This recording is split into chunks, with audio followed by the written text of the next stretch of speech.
Good evening, everyone. Welcome to the channel. Before I begin, here are my disclaimers. Today I am going to give you an update about YADEA interim report.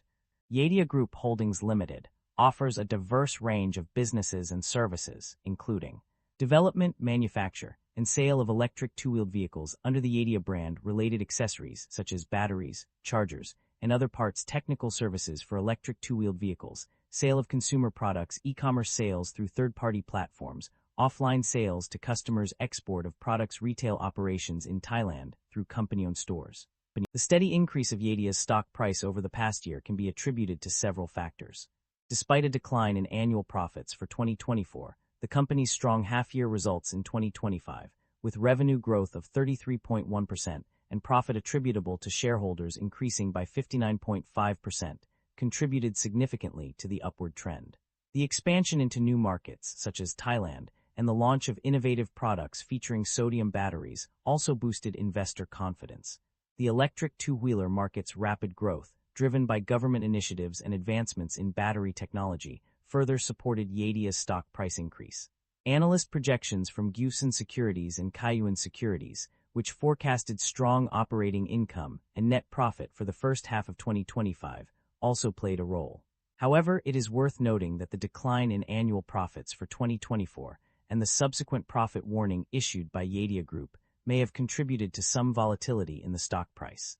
Nevertheless, these negative developments were largely overshadowed by the positive news and trends that dominated the past year.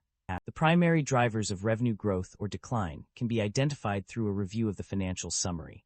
On one hand, the company has experienced significant revenue growth due to an increase in sales volume, general recovery in market demand, and a broader and more optimal product portfolio. Additionally, increased investments in marketing and brand-building efforts have contributed to this growth. On the other hand, the decline in revenue can be attributed to a decrease of 5.6% in the batteries and electric drive segment. This suggests that while the company has seen overall growth, certain segments are experiencing challenges that need to be addressed. Net income experienced a significant increase of 33.1% from RMB 14,413.8 million to RMB 19,185.9 million over the 6 months ended June 2024 and 2025 respectively. Additionally, net income saw an even more substantial rise of approximately 59.5%, increasing from RMB 1,033.9 million to RMB 1,649 million during this period.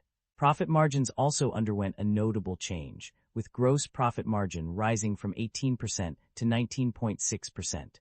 However, the report fails to provide a clear explanation for this increase in gross profit margin.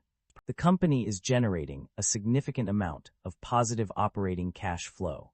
According to the financial summary, net cash inflow from operating activities reached RMB 4,726.6 million, page 8, and cash generated from operations was RMB 4,936,389 in 2025, page 26. This indicates that the company is successfully converting its earnings into cash, which is a positive sign for its financial health. The company's debt level has undergone significant changes over the past few years. Initially, borrowings increased on an unspecified amount, page 10. However, by page 24, non-current liabilities, borrowings had risen from RMB 0 to RMB 91.29.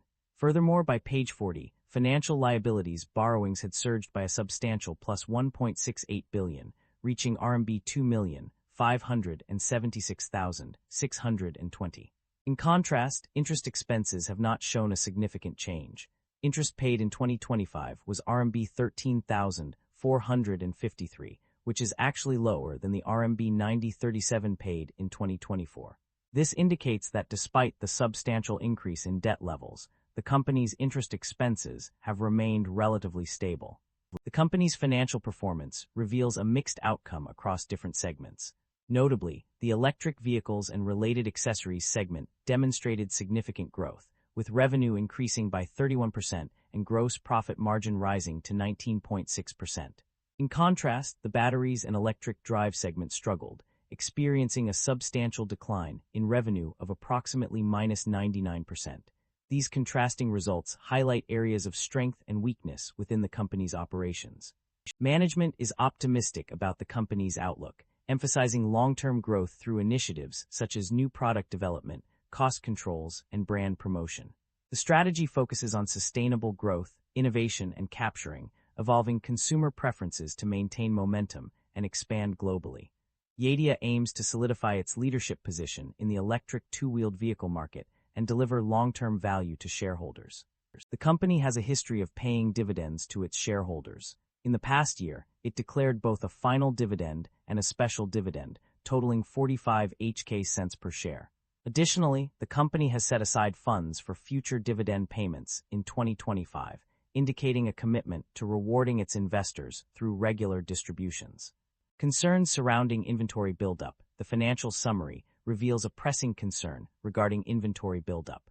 A significant increase in raw materials and consumables used has been observed, with a notable 30.6% rise on page 7 and a 31% increase on page 31. Furthermore, the finished goods inventory has seen a substantial jump of 138,365 RMB0 from 2024 to 2025, as stated on page 34. These findings confirm that inventory buildup is indeed an issue, as highlighted on pages 9 and 34. However, there are no concerns about supply chain disruption, indicating that the company's logistics and distribution systems appear to be functioning smoothly. That concludes the financial summary for YADEA. Feel free to comment below, and I will be happy to answer them when possible.